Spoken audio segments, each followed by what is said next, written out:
आइए वकील साहब। मुबारक हो फैसल साहब, दानिया की कस्टडी का फैसला आपकी फेवर में आ गया है। क्या आप सच कह रहे हैं? थैंक यू सो मच वकील साहब। आपको अंदाजा नहीं है कि आपकी वजह से मेरी जिंदगी की कितनी बड़ी उलझन खत्म हो गई है। मतलब आप तो उस दिन कह रहे थे कि जजमेंट टाइप होने में थोड़ा वक्त लगेगा, इसलिए मैं वापस आ गया। जज ने कानून को सामने रखते हुए फैसला दे दिया है कि माँ की दूसरी शादी की वजह से दानिया की माँ उसकी कस्टडी का हक खो चुकी हैं, इसलिए दानिया को उसके बाप के हवाले कर दिया जाए। आप देखिएगा वकील साहब, मैं अपनी बेटी को कितना खुश रखूंगा।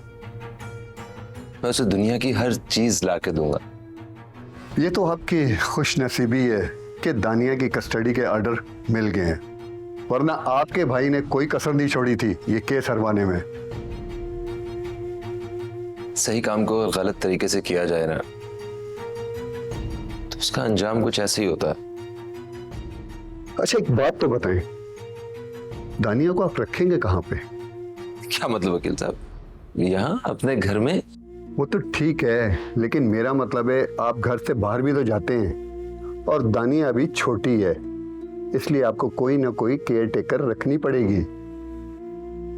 सही कह रहे हैं आप, मैंने इस ऑप्शन पे सोचा था। आप बंदोबस्त कर लें, फिर चलकर हम दानिया की कस्टडी ले लेंगे। ठीक है, मैं आज ही इस पे बात कर लेता हूँ। चाय पियेंगे ना? श्योर। मैं लेके आता हूँ, बैठे आप। Thank you.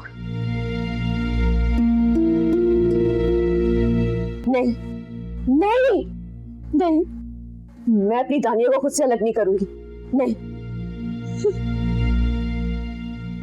नया प्लीज खुद को संभालो। नया प्लीज हौसला करो। एक माँ से उसकी बेटी को छीना जा रहा है और तुम कह रहे हो हौसला करो। तुम जानते हो कि दानिया मेरी जिंदगी और मैं एक पल उसके बगैर नहीं रह सकती। मम्मा मुझे कौन लेकर जा रहा है? नहीं मेरे बेटे, उसको कोई नहीं लेके जा रहा, मुझसे कोई नहीं अलग कर सकता आपको। नया मैं जानता हूं, सब जानता हूं, लेकिन क्या कर सकते हैं हम लोग? कोर्ट का ऑर्डर है। ये जज कौन होते? एक माँ से उसकी बेटी को छीनने वाले।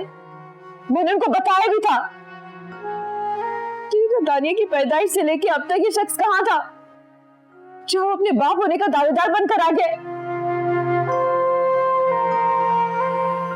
ट्राई टू अंडरस्टैंड नया, ये अदालत का फैसला है, हमें इस पर अमल करना पड़ेगा। कौन सी अदालत? कैसी अदालत? जब एक तन्हा औरत अपनी छोटी सी बच्ची को लेकर इस माशरे में निकलती है और उसका शौहर उसे बेयार और मददगार और लावारिस इस माशरे के रहमो करम पे छोड़कर चला जाता है, और जब वो औरत अपनी इज्जत बचाते हुए अपनी बेटी की खातिर दूसरी शादी कर लेती है, तब इस अदालत को उसकी बेबसी और मजबूरी नजर नहीं आती। नहीं हारिस, मैं अपनी दानिया को किसी के हवाले नहीं करूंगी। वो सिर्फ मेरे पास रहेगी, मेरे पास रहेगी।